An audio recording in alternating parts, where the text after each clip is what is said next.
roundtable this evening. We are going to be recording this meeting, so hopefully that's okay with everybody. We want to be able to just gather the ideas and the input and have that for us to kind of mull over when this is all over. So I hope you don't mind that we're recording you.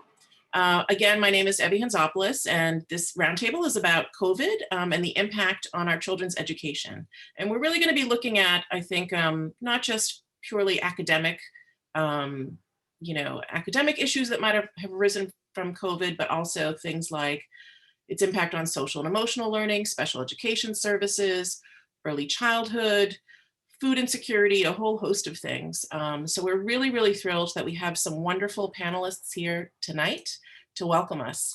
I wanted to start by saying that tonight is really not about whether schools should be open or closed, right? So that we could debate till the cows come home. What we're gonna do tonight is actually focus on our students and meeting the needs of our students and our children, okay? So I just wanna kind of set that, because we're not gonna really debate like what should we have done. We know there's a lot of things that could have been handled better for sure. I think the question is, what do we do now? How do we support our kids? So with that, I would like to introduce our panelists who are here this evening. And you'll get to hear them all, but very quickly, I'll go through who's here in the room tonight. We have Nikki Calliste, who has served as a high school social studies teacher, a dean, and an assistant principal. And she's currently an educational administrator for student services and the director of attendance. Nikki is in her 24th year with the Department of Education, and I met her at the High School for Global Citizenship that my organization, Global Kids, co-founded, and she was the assistant principal there. So welcome, Nikki. We have Anju Rupchandani, who's a native of Astoria and LIC. She is the director of Zone 126, a cradle to college to career organization focusing on families living in public housing. So Anju has spent more than 20 years working in low-income communities across New York City to support students of color, inside and outside of the classroom. So welcome to Anju, who's also a good friend. We have Jenn Choi, who is a parent advocate at Special Support Services, LLC, a Brooklyn-based group of 3 advocates whose main objective is to support parents of students with disabilities through the complex special education process in New York City. She just issued a really incredible report that was published on December 1st in 2020. And so we're gonna actually share that in the chat with you. So if you wanted to look at the report that she's done, we'll send that out in the chat and also at the end of the meeting. Pleased to welcome Khary, who has been working at the DOE for 7 years, first as a paraprofessional and now as a middle school guidance counselor here in District 30. He has a BA degree in communications from St. John's University and a master's in applied psychology and school counseling from NYU. Welcome, Khary. And last but certainly not least, we have Heather Clarke, who's an early childhood and special education lecturer. She has over 20 years of experience working with children with developmental delays and learning disabilities. She's also worked on public policy and educational justice for children and girls abroad and in the United States, and has worked with the DOE for over 15 years. And to moderate this discussion is my kid sister, Maria Hantzopoulos, who's an associate professor of education and a participating faculty in international studies, urban studies, and women's studies at Vassar College. She also coordinates the secondary certification. She's a department chair and faculty director for teaching and development. Maria has written several pretty amazing books, one called Restoring Dignity, Human Rights in Action, and another one on peace education, international perspectives. So with that, I am going to hand it over to Maria. Once again, thank you everyone for being here tonight.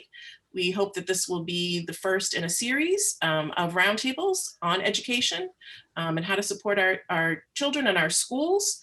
With that, I'm gonna hand it over to Maria. Take it away.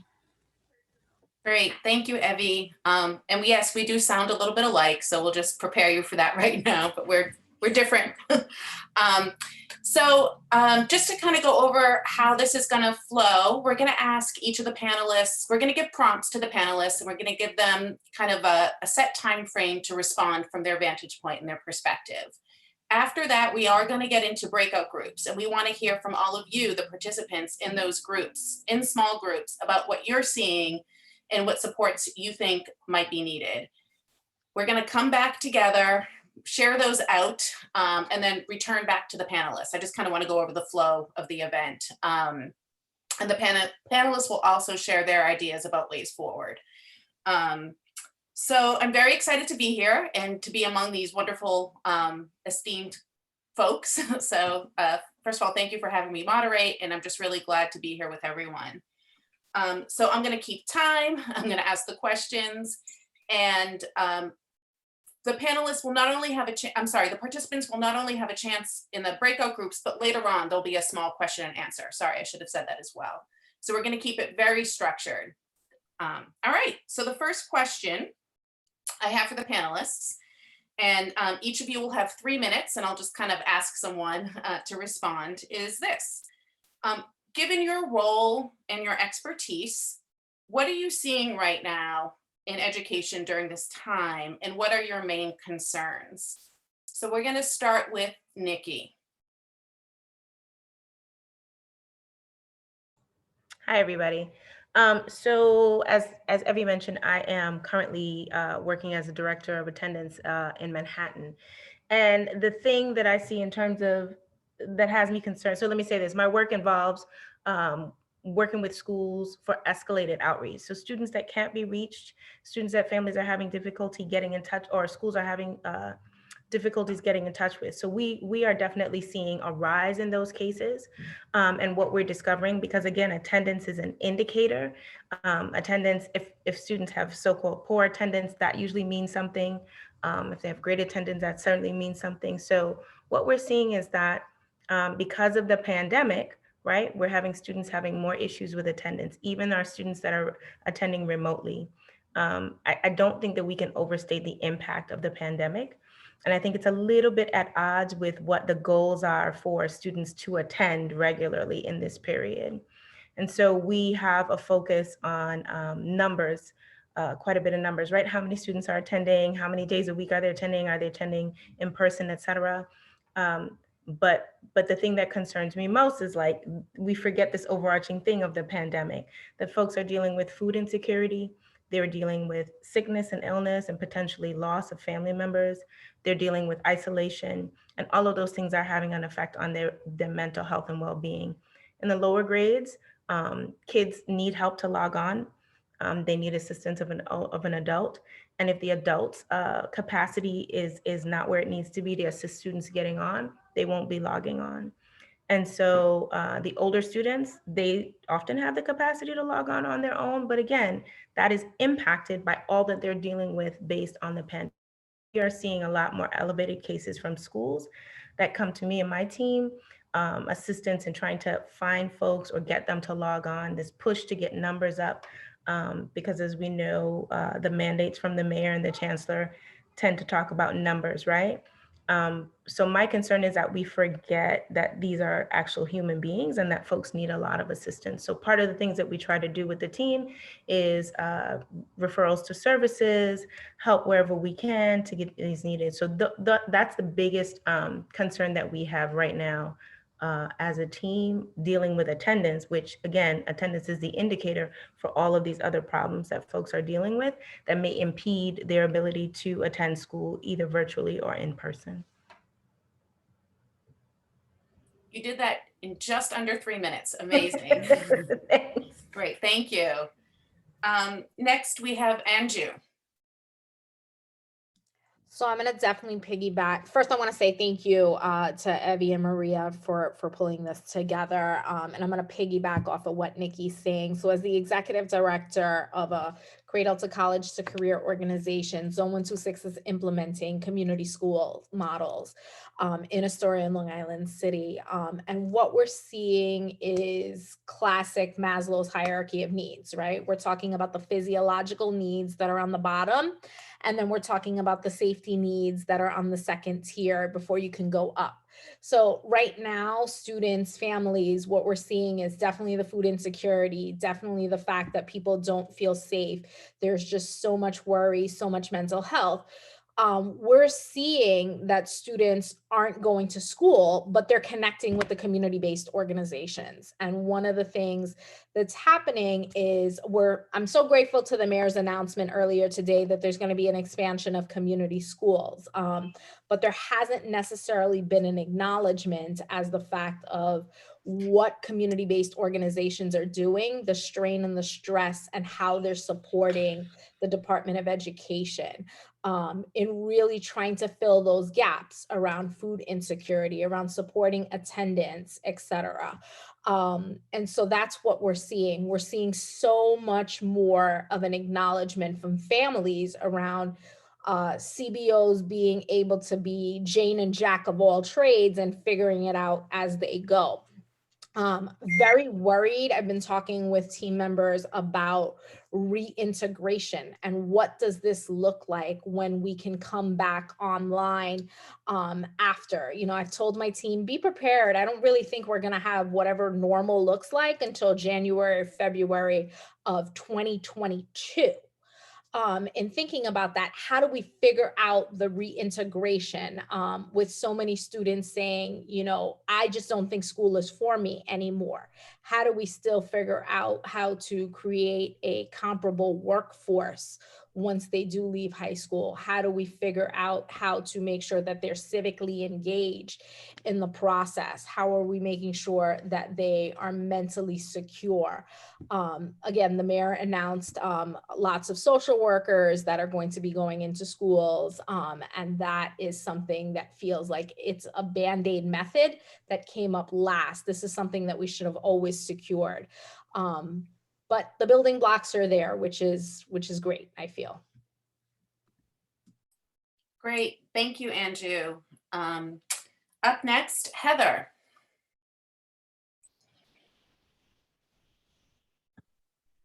Thank you so much. Thank you, Evie, for putting this together. This is so needed. I'm going to say the same thing again. I'm definitely piggybacking off of Nikki and Anju, but looking at it from an early childhood perspective. In addition to the food insecurity, the stress, parents being sick, loved ones being sick, the amount of developmentally inappropriate practice has increased. It was inappropriate beforehand in the DOE, the expectations that we have on pre-K students, kindergarten students, first grade students, second grade students. Now it's even more developmentally inappropriate. There's a huge disconnect between what we know who work with young children and how they develop and learn, and the expectations that are being put on them by the Department of Education.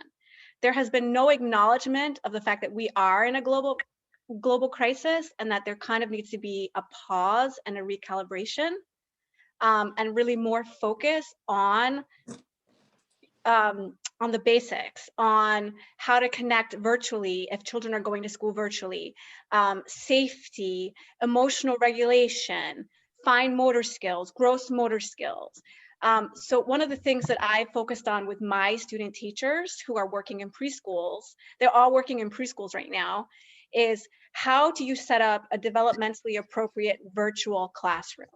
And working on also educating the parents on, sending home pockets of Play-Doh, bricks, arts, crafts, scissors, little pencils, things like that, that so many children in our community do not have access to. I remember when I started teaching kindergarten in Corona, actually in Jackson Heights near Elmhurst Hospital, one of my students had never held a crayon before in his life at 5 years of age. So we have kids who half of their pre-K was caught last year. They're 5 in kindergarten now, and by the end of kindergarten, they're expected to write whole paragraphs and read books. Before the pandemic, this really is not developmentally appropriate. But now the disconnect is even wider considering what our young learners need. So that's the thing that I'm noticing most. And parents' frustrations as well, because they know they can't log on. Their kids cannot log on their own.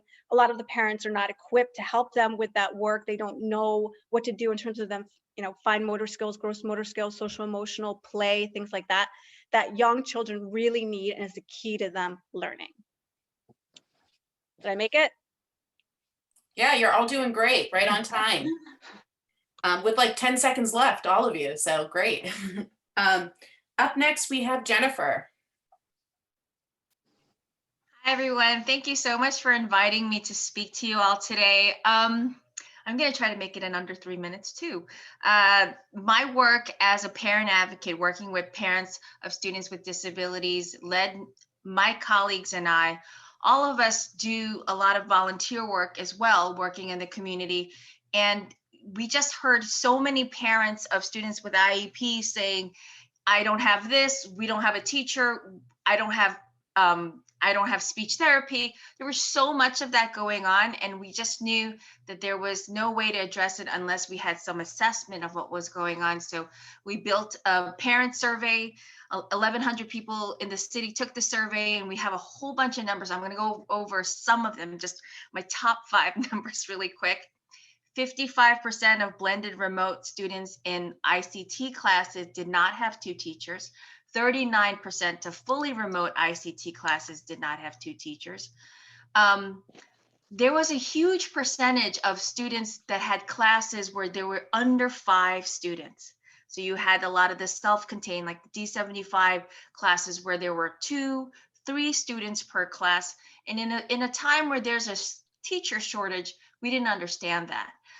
We also saw 49% of blended remote students having just 1 hour or less of live instruction.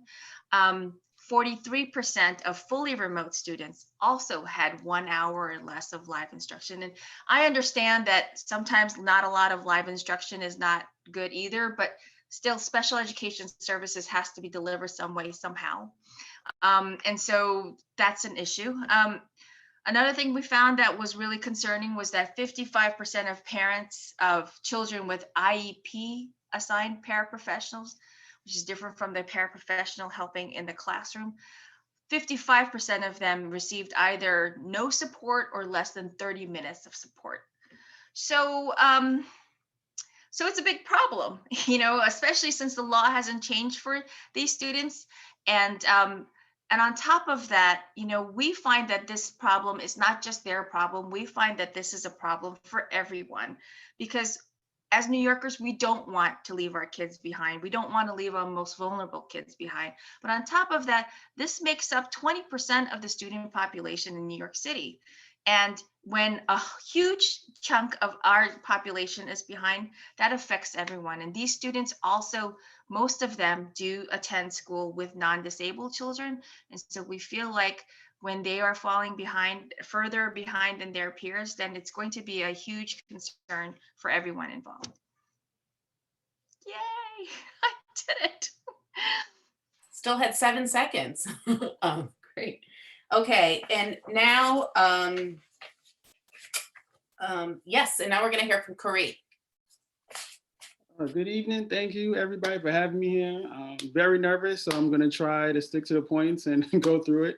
So I'm a school counselor at Q300. I'm going to try to represent my students as best as possible and their feelings because I'm on the ground floor. So weekly, I have a meeting with my students. We call it advisory. I check in with my students. I try to give them some advice to build awareness globally because we live in a multicultural world, a multicultural city, and we go from there. So what am I seeing? What am I concerned with? So I'll try to break it down to 3 concerns. So right now, my students are feeling isolated. They're feeling on a social level where they're just not connecting with their fellow students, obviously like before. Some of them are developing an innate fear of the outside world because we have parents for safety concerns who feel like they just shouldn't go outside. And I've had students, respectively, who just have not gone or journeyed outside of certain social constructs outside to do anything or as much.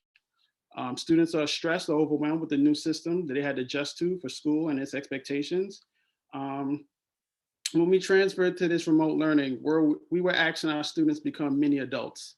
We're asking them to go from just learning in school to becoming basically like college students. And I can tell from personal experience doing, I won't say remote learning, but doing internet classes and doing these types of classes through Zoom, that is very difficult. We're talking about it has to be a very structured plan that students are just not used to unless they have very high executive functions and Not saying that our students are not capable, it's just a huge adjustment unless you're ready.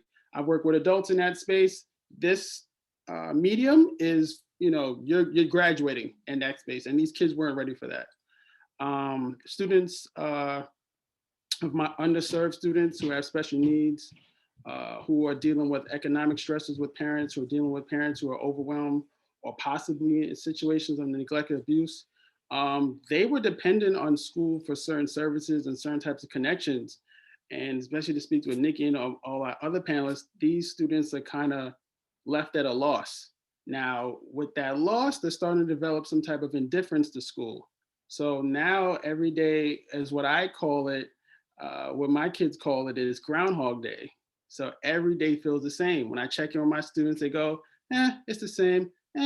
It's fine. I don't care.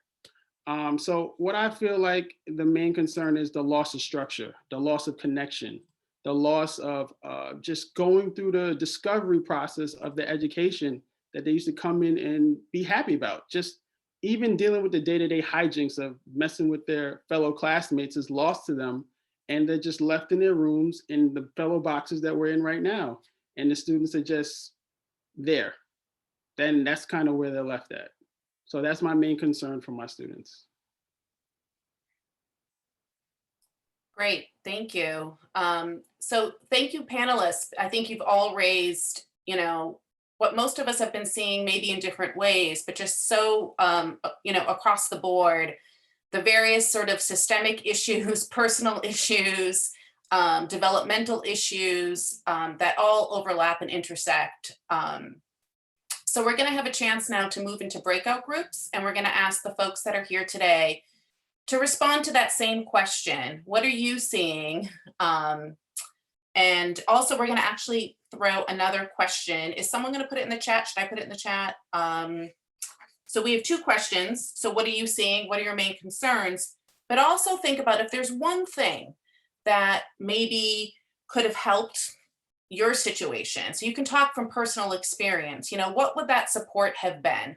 So this is a chance for us to hear, first for you to hear from each other in these small groups, thinking about what you're seeing, what your concerns are personally, but also if there could be like one support, what could it have been maybe to help you? Great, so someone put that in the chat as well.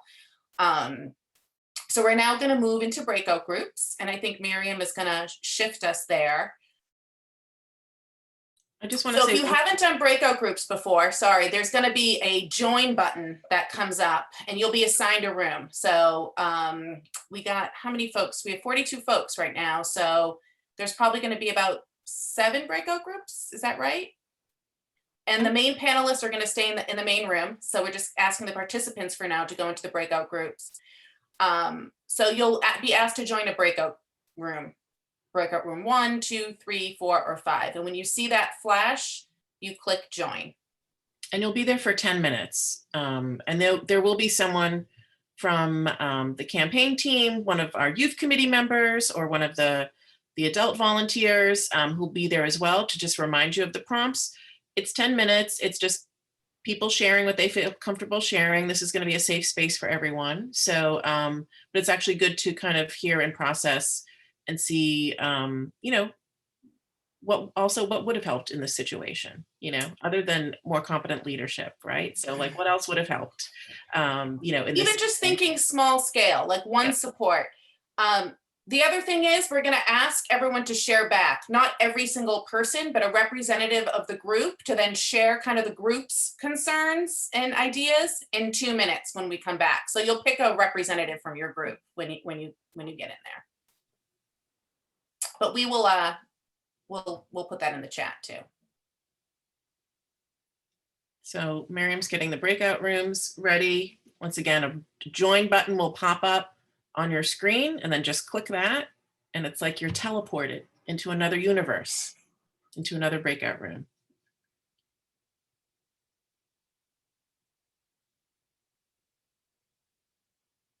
Any questions before we go, before that button appears? We're just seeing folks disappear into breakout. Oh, they are. rooms. Oh, they're disappearing. Okay, bye. Yeah. You'll come back. You will come back. This is me teaching.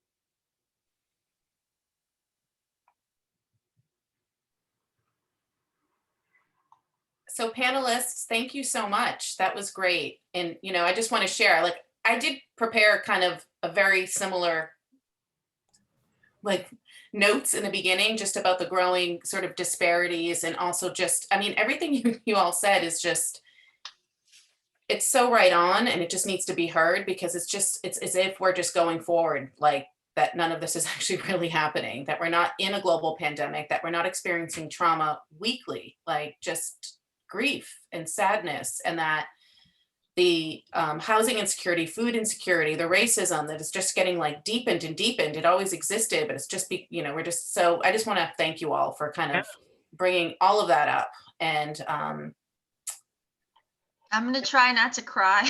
I know. I know. It's really bad. I have really one bad. client that expressed suicidal intention, and he's still getting emails like, you're missing this math assignment. I'm like, I spend a goodly portion of my days admonishing people not to call ACS, Yep. not to call, you can't do wellness checks, right? Yep. Because, but I do think it is fair. I think I feel a way about not saying like, this is, and Evie and I have talked about this. This is about the pressure to run a school like a business, right? Yes. That we've been firmly entrenched in this method of running schools for quite some time now. And so when you're being told that your numbers mean this thing, you need to get your numbers up. And I often, which is probably why I know Evie, because I'm always in trouble for saying these things, right? But like, it's about numbers. So principals are getting pressure, and they're getting pressure, and they're not getting support. Right. And we often find things out when the public does, right? I'll be at work and somebody will be like, yo, press conference, did you see? And I'll be like, what the, I don't even know what's happening. And I think, full disclosure, I'm a parent. I'm a product of the system.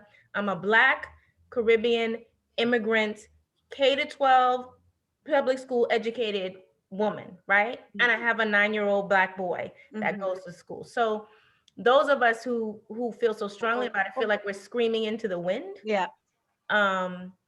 But hopefully things like this and folks like this, and this is why, you know, people like Evie running is so important, to really bring like the human element back to this work. But you're right, it's sometimes it's overwhelming and you want to cry, or you want to whatever, or you have to talk your own staff down because they're so stressed out.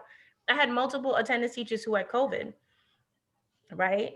And we're still doing home visits until they were told that they didn't have to. And now this year, there's a moratorium on it, and people are yelling at them, well, what are you good for if you can't do home visits? I'm like, nobody's supposed to be out in the street right now. You know what I mean? So there's That's the same thing that's happening with CPSC, is that they want us to go in and do like early intervention therapy from case to case. Like on a regular day, I could go, before COVID, I could go to like 5 or 6 schools in a day, different pre-Ks, and sometimes into the home. But that's just like, and they still want that. They still want that because it's money for them. There's private money. There's a lot of pressure. Office, because you know what? They don't care. They want the CBOs out there doing those home visits if they can't get the attendance teachers who are unionized to do it, you know? But it's also, home visits don't solve anything, right? And so there's all these misconceptions. You could do, I supervised, at one point I supervised all of Manhattan. All last year I supervised all of Manhattan by myself. So I had 39 attendance teachers responsible for 260 some odd schools. Guess what? You could do a home visit and would nobody be home. So what have you done? Or the home visit does not yield. The home visit is not the stick to make this family come to school, right? We think about it in a very incorrect way. I always say I'm the attendance director, but 100% attendance don't mean jack. Because in the brick and mortar, you had kids who came to school every day and didn't do a lick of work. And it doesn't matter, right? That's not what it's about. The other piece is the preparation for the remote learning. People didn't get time to prepare. I have friends in teaching and learning that were like, we should be prepping over the summer and doing PLOs and PDs to learn how to better serve our kids. And Central was like, nah, we don't, you know, because we're going to open school. Like, there's a huge disconnect between the people on the ground and the people who've lived in schools who know.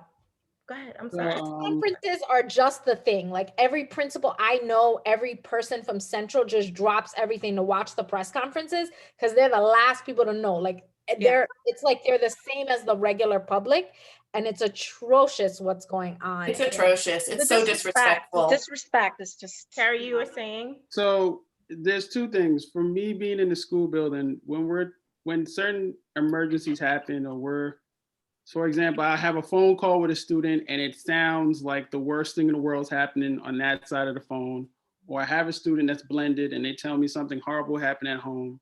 We're left at a loss because we don't know what else to do than to contact you guys or reach out for attendance or call for ACS because we feel like we're trying to do the right thing for the student. And we're aware that we're in this situation currently. But we're left at a loss, just like the students. We're trying to figure out how to best make sure they're safe, because Central tells us you have to make sure the kids are safe. And Absolutely. We're like, okay, well, we'll do whatever you tell us to do. And that's what our instructions are.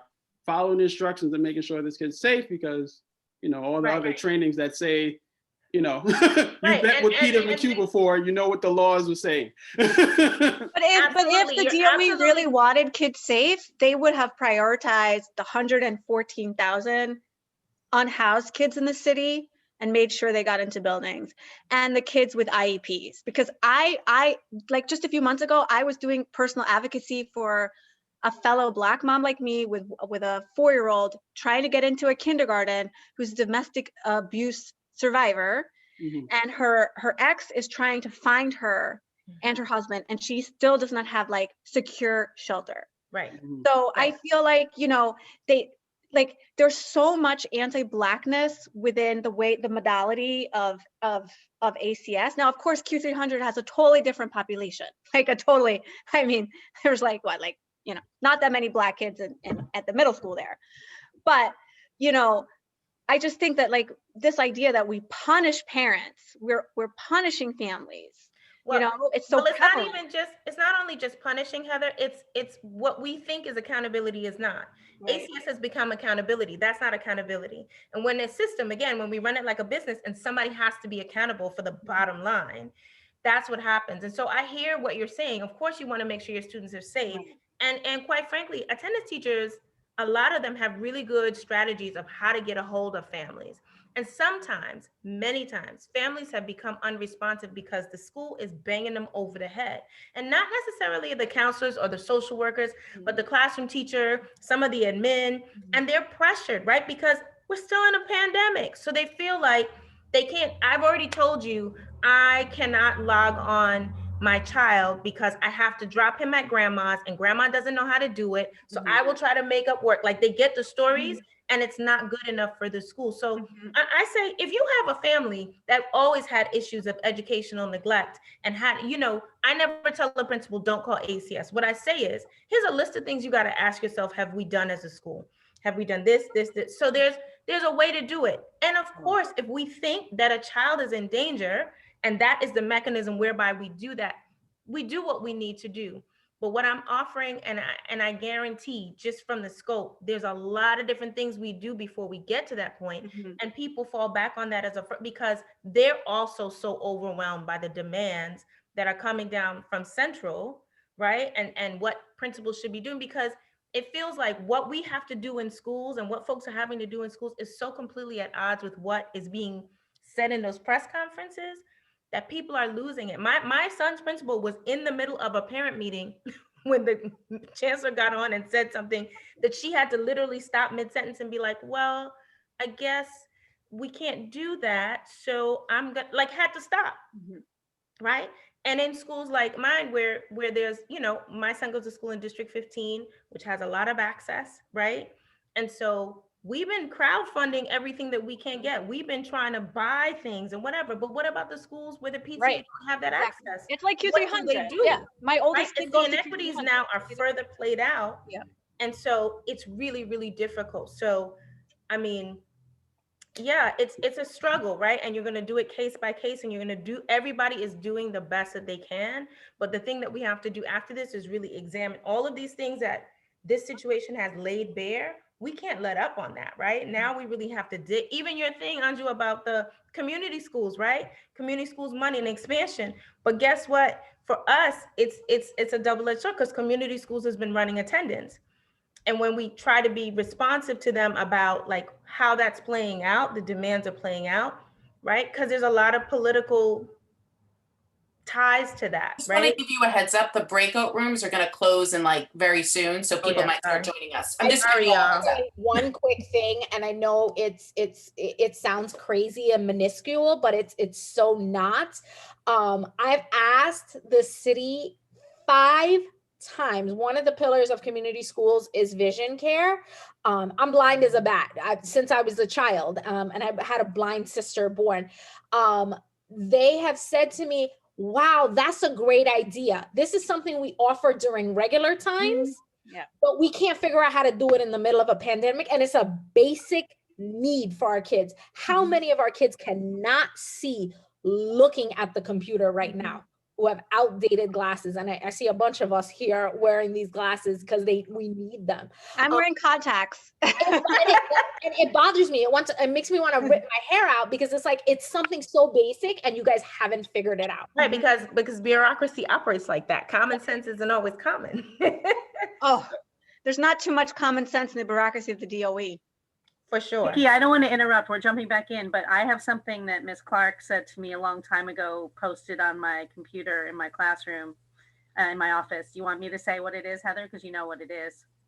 I honestly It don't ends in remember. folk. It ends What'd in you say? folk. Folk. As in folks, all kinfolk ain't. Yeah. Oh yeah, that's Nikki and Khary would know that's one. Yeah, all kinfolk and kinfolk. Yep, Nikki. This is when people randomly come into your Zoom, they're just gonna take it back. Yeah. Oh, that's, yeah. My mama been saying that. My mama's like straight Gullah Geechee. My dad's side is completely Caribbean.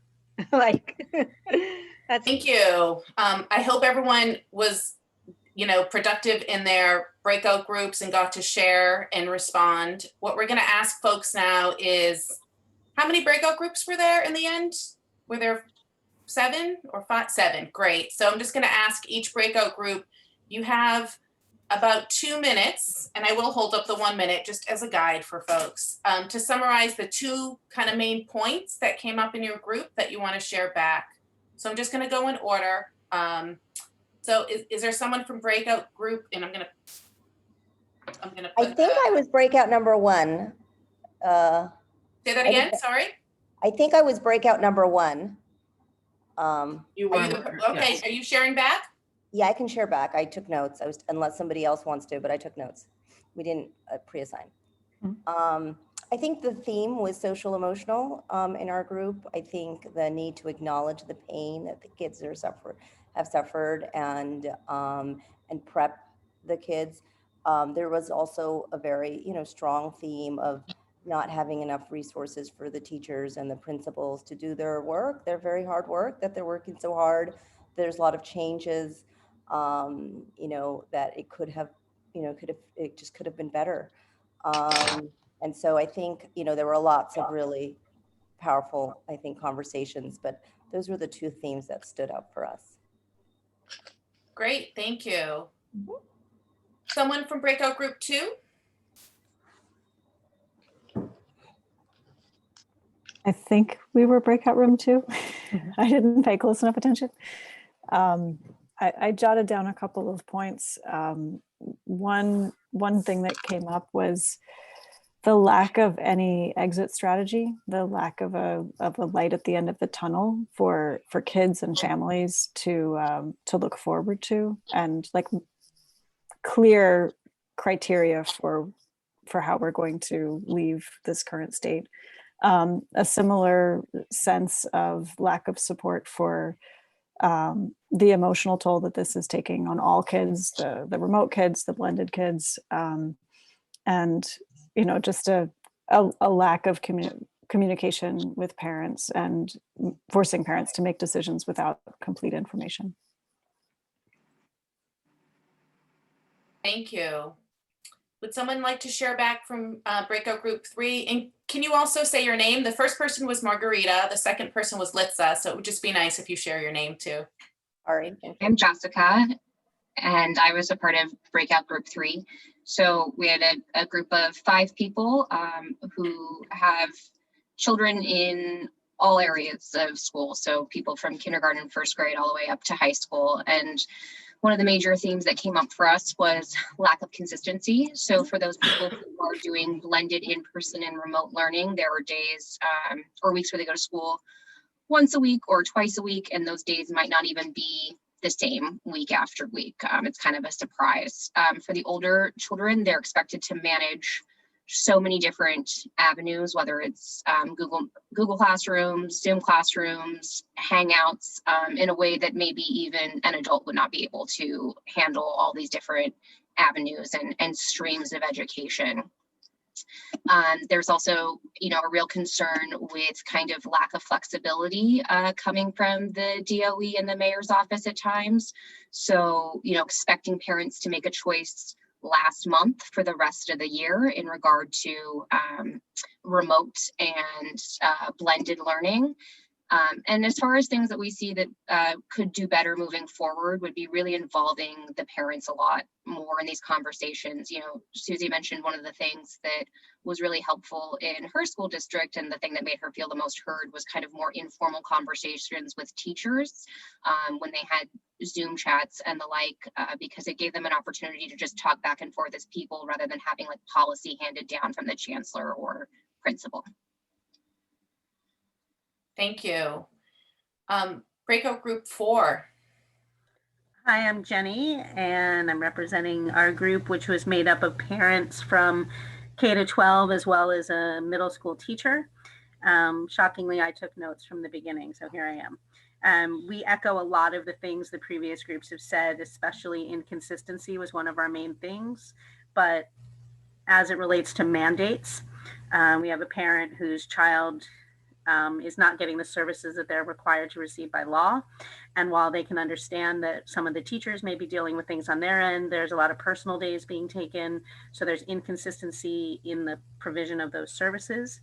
From the teacher side, there's also inconsistencies in timing about what they're used to doing and what they're hoping to still be able to do, but then they have new mandates put on them. An example of that is the grading policy, which seems to make sense citywide, but is tricky for teachers to suddenly implement so late in the game and still reflect actual learning.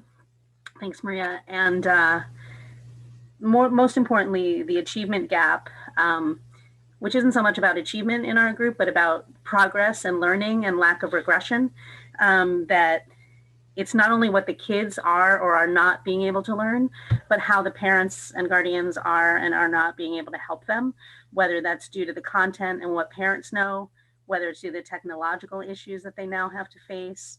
There are language barriers that are coming up to light that kids are really carrying on their backs a lot to talk to their teachers. So what we hope to see more in the future is more consistency and communication sooner than later, and some additional support from the DOE with staff so that people who are on the ground doing the job can get it done. Great. Thanks, Maria. Thank you. Group 5. Hi, I'm Anna, and in our group we had 2 college students and 2 parents and educators. So, but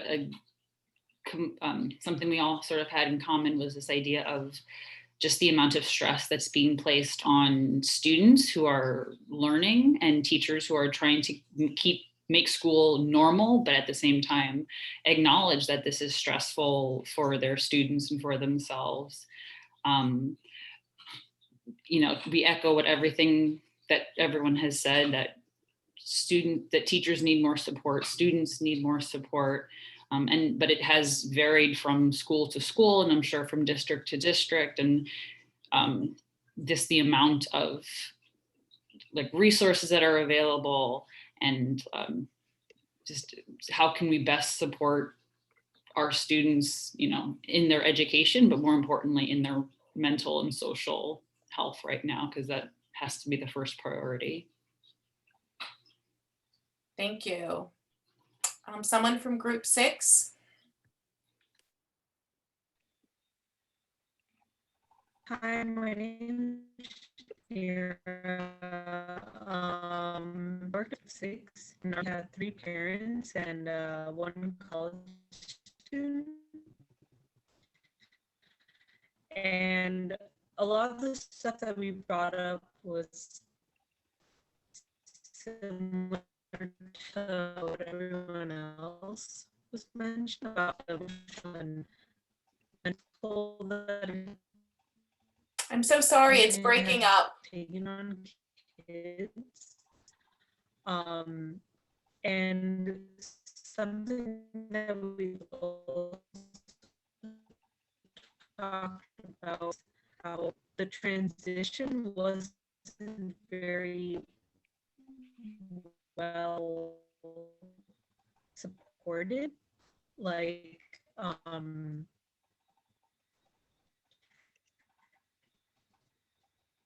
so sorry. I think you're breaking up. Is it just me or? Students and staff. Sorry, is my if you could, if it's okay, if you could just maybe drop some notes in the chat. And then In this apartment, 2 floors above Gotti's Ravenite Social Club in Italy, an apartment that Gotti had no idea was bugged by the FBI. Okay, if you could just put in anyone else from group 6 or possibly drop it in the chat because there's a disconnect. I'm so sorry. We take them off the street. John Gotti breaking out. the boss of Okay. being a shooter and a killer. So he made sure that kind of stuff got done for John. Okay, I'm gonna ask maybe someone from, we're gonna transition to group 7 for now, and maybe we can get back to group 6.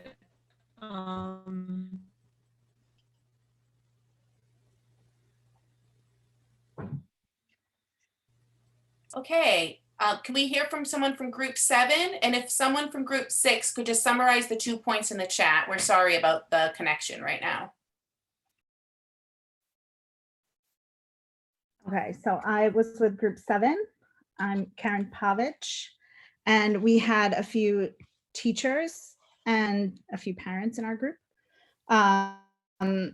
So I think one of the main things the teachers' concern was finding out things on the news about the schedule changes and changes citywide that they felt they looked unprepared when they weren't notified about these things ahead of time. And just generally the mess that is blended learning all around with the inconsistent schedules, the short staffing of the teachers, and in that case, making special education services for students. And then we also touched upon the preschool and kindergarten and missing out on the gross motor skills and how it really affects the younger kids being able to read and write and not being in school, and the social isolation as well. Thank you. Is there anyone else from group 6 that just wants, I'm so sorry that happened, that just wants to share a key point? I heard some of it had to do with the transition and some of the struggles with the transition. Was there anything else? I can share if you want. I was in group 6. Sure. So I think what she was trying to say is the transition coming into remote classes for young kids and sort of not creating community so that kids could feel engaged. And so kids would sort of lose interest along the way. Some challenges with, again, young kids being engaged on their remote days and managing blended and remote for working parents has been very challenging. And I think actually the college student who was in our group was recognizing that this is challenging for teachers also to transition to doing what they normally did and putting that online. It's not sort of a one-to-one correspondence. It needs to be shifted, and they haven't had enough training or support to do that. And in terms of older kids, I would say, I mean, we all feel that social and emotional issues are the main concern. But there seems to be no guidance as to how kids will sort of be caught up down the line, maybe when things return to somewhat normal academically, and not a lot of forgiveness for late assignments and things like that.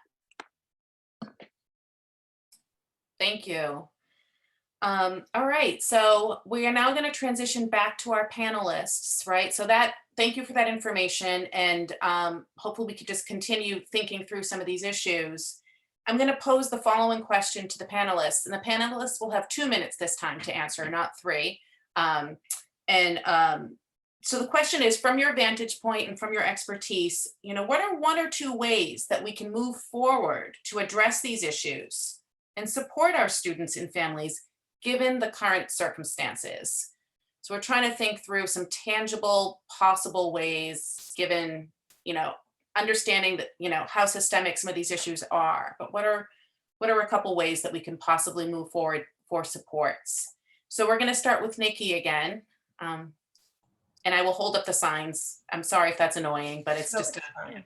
It's fine. I think the biggest piece is going to be sort of a reasonable transition, right? And so we didn't really have a reasonable transition into this and into remote learning, and we didn't take the opportunity that we could have over the summer to provide the teacher training, to talk about different systems and structures, to talk about a rollout in a different way. So if things lift and folks are able to return to school buildings in a safe way, how can we transition safely? How can we transition considering the needs of students academically? Students are going to be behind academically and socially. How can we create a space to do that safely? And also, how can we create a safe space for the educators? Because educators, as many of you indicated and recognized in the groups, are also traumatized by this experience and need support, being able to help everyone transition back to sort of the brick and mortar on a more regular basis, right? We don't know that it'll be 5 days a week, but doesn't necessarily need to be that. But when we are in the building, how can we create a space to transition safely, to build back up skills and rigor, right? We talk about students missing out on things right now, whether it's the little ones and their gross motor skills and their socialization. I think socialization across the board for all of the students, ways to express their fears and their social emotional piece that needs to be dealt with. So how can we create a space that's not driven by numbers or algorithms or percentages and all of these things that seem to be coming from the chancellor and the mayor's office, where we're worried about stats and we're not worried about the people? How do we create a safe space to transition back? Right now, a big thing is trauma-centered pedagogy, and I think that's really incorrect, right? We don't want to focus on the trauma, we want to focus on a healing-centered pedagogy. So what does that look like? And there's enough people sort of looking at it, talking about it, trying to get it done. So transitioning in safely and transitioning it in with the space for everybody to move forward. Thank you. Anju. Thank you again for allowing me to join this panel and have this conversation. So there's 2 things that I think are critical, and I think they go sort of hand in hand. We're talking about reintegration to school buildings. I think we also need to talk about the population that online learning is working for, and how are we creating a space for that when we do the reintegration, that we can keep some of what's working in online learning for different populations. And I think that's tied hand in hand with the advocacy piece. The mayor is going out in a year, right? We need to think about the next mayor, and we really need to start using our voice. And I think Twitter is a phenomenal platform to start having these conversations with the next mayor about what does online learning look like for the population that it is working for, and what does a reintegration model sort of look like for those that have to go back to a brick and mortar building. This is our time to say, if we're going to get out there and vote and we're going to put you in office, you're going to have to create a plan that works not the way it worked in 1500 when we were educating children. How does this work for everybody, and especially those kids who are special needs kids and students in temporary housing, because they have been cast aside, and that's a lost generation essentially we're thinking about, and 90%, and I'm probably wrong about my stat about it, are Black and brown children that look like a lot of our fellow panelists and like myself. So I think we need to make sure that we hold our voices really loud in terms of advocacy to the next mayor. Thank you. Thank you. Heather. I agree with both what Nikki and Anju said.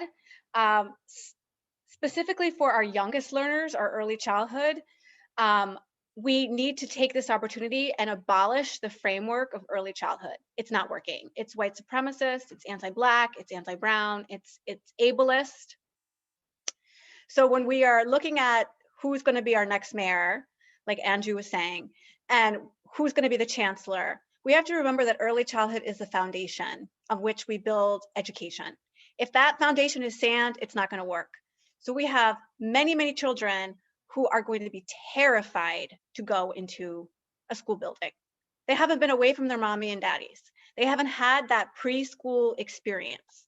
We need to recalibrate, use this opportunity to really recalibrate what early childhood education is and really make it developmentally appropriate.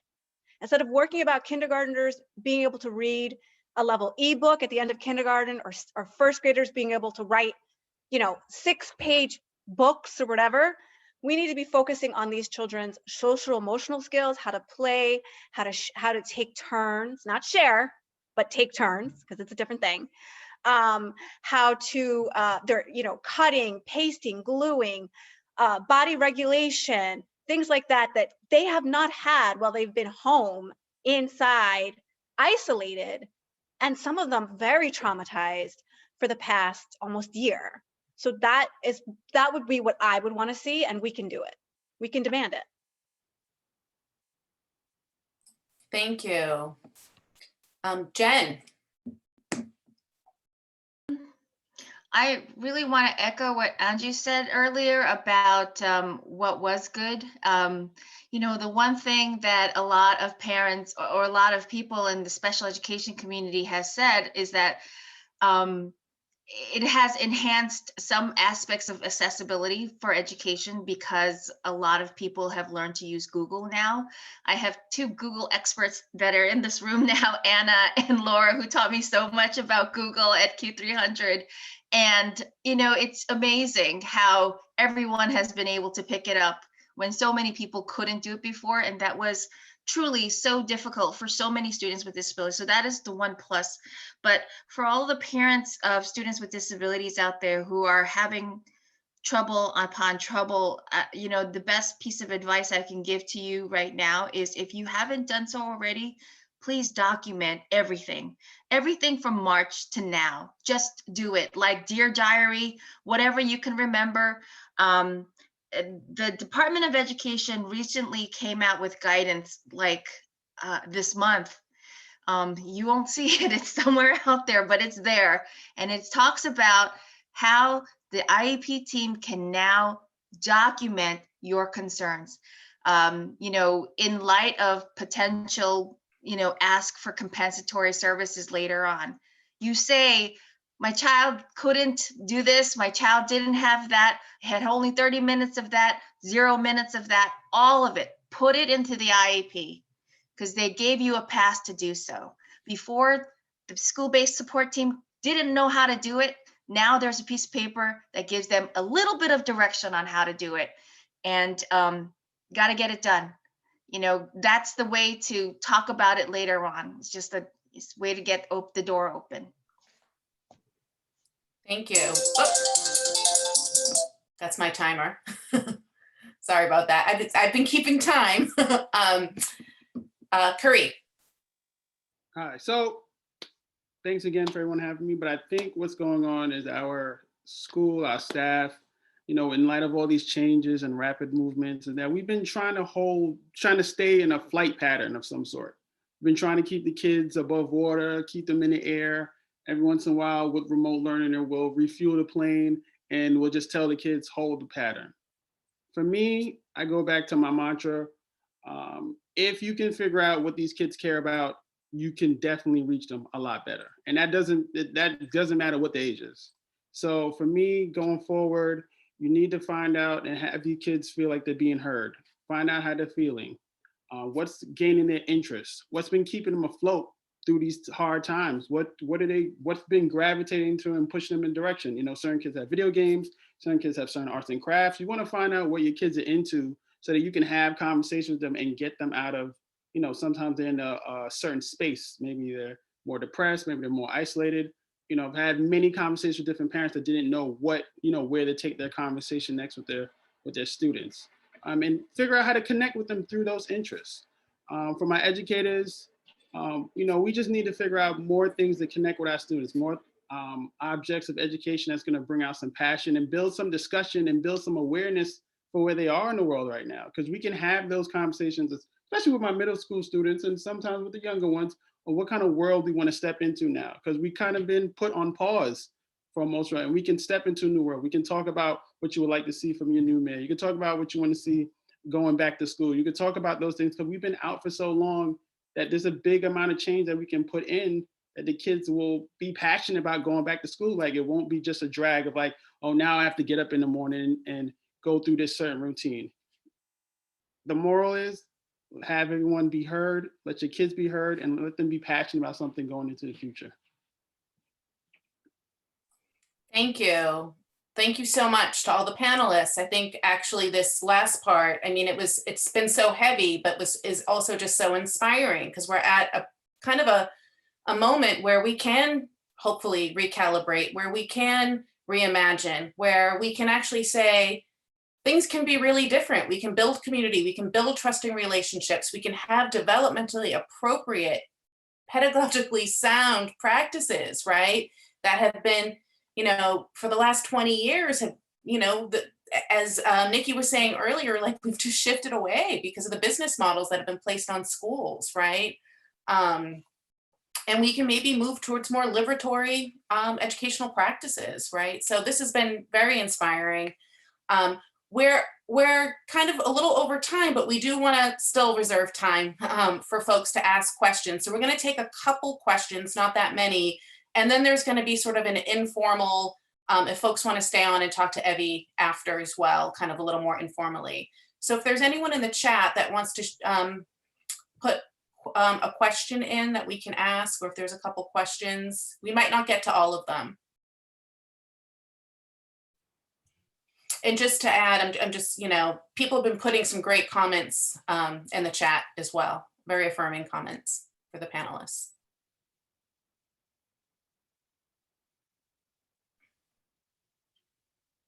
You can also unmute yourself if you'd like to ask the question as well. Yeah. Mm-hmm. You could just Maybe, unmute yourself yeah. at this point. We just don't want folks talking over each other, but. I just want to say to the last gentleman who spoke, I didn't hear his name. I thought what he said was great. And that's what we need more of in the schools. So thank you very much. Thank you, Sandy. Oh, thank you. Thank you. I agree. There's a question here. How do you see city council making a meaningful difference? It's a good question. It is a good question. I think it was alluded to earlier, the fact that, we don't have, we have mayoral control right now, right? So there's actually very little accountability, I feel, in terms of our education system. So looking to see how we could get mayoral control abolished. It's a fairly new thing. It, I think, started in 2003 under the Bloomberg administration. And that will be up for renewal, I think, within the next 2 years or so. So really figuring out how to kind of bring control of the school system back to parents and teachers and administrators and have oversight by the city council, as opposed to it being this,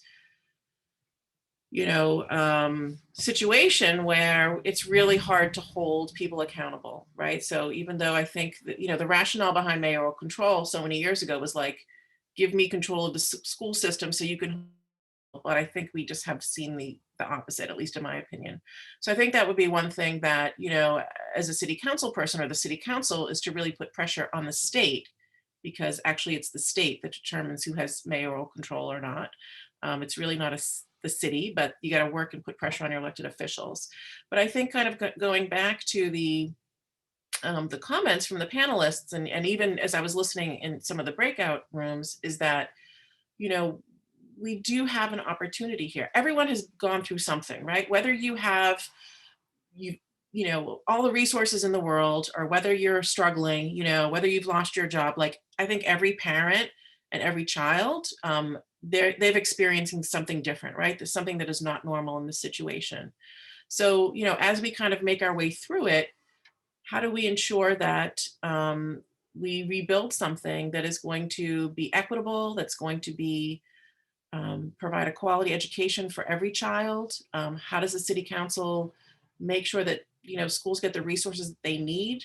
How do we make sure that, you know, we have curriculum that's culturally responsive? How do we make sure that our teachers are supported? How do we make sure our principals are supported and empowered? I mean, there's been so many changes. There's a principal, you know, in the group right now, and she's, and also Nikki's been in the you know, and teachers here who've been in the system. You've seen so many changes. So I think, you know, trying to think about how this is an opportunity, as hard as it is, because there's seems like there's no end in sight. And we heard it like every day. I think Khary said it's like Groundhog Day. Every day seems the same for me, and I'm an adult, right? So imagine like our children, what it's like for them, how hard it is. But, you know, how do we work together to really create the kind of education that we want, not just for our own children, but for all children, right? Because it benefits us when everyone has a great education, right? So, you know, I think in terms of, you know, the city council, figuring out how the city council can make the chancellor more accountable, how we budget, how we, you know, pressure, how we support. All those things are really, really important for our schools. You know, equity, I think, is a huge issue in New York City. We see it across the city. It is not equitable, and even within our district, there's inequity as well. So the city council has to really work to make those changes, work with our teachers, work with our principals, work with the experts, and not people who are so disconnected from education yet have so much control over what's happening. So I think that's, you know, for me, it's to really be an education advocate, you know, and to really do what's best for our kids and our families. Thank you. And Yeah. I just want to share that Evie's team is going to be sending out a quick survey after the event. It'll ask about how you want to continue the conversation and how we can reclaim power to our communities to further support equitable education in our communities. We're so grateful for your participation and feedback tonight and throughout the process. So if there are a few folks that want to hang on and still chat, right, for about 10 more minutes, Evie, is that correct? Or 15 Sure, more yeah.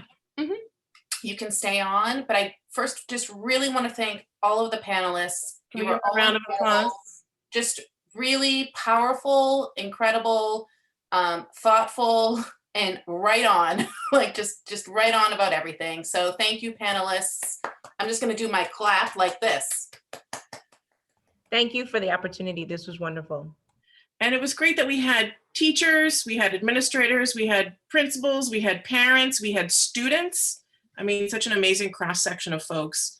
And this is a shared experience, right? This is something that we're all going through with different perspectives, but it is something that we're all experiencing. And together, I think we can figure out like, what is the agenda going forward? So I do want to thank everybody, especially the panelists, but also for people for giving up some time this evening to come and join us and talk about this, because it's been a really challenging and difficult time for a lot of people. And, you know, people have lost loved ones, people have lost jobs, but also people have come together as well. So I appreciate the support that people were giving one another in the small breakout rooms, and then even here as a group. So thank you so much, everybody.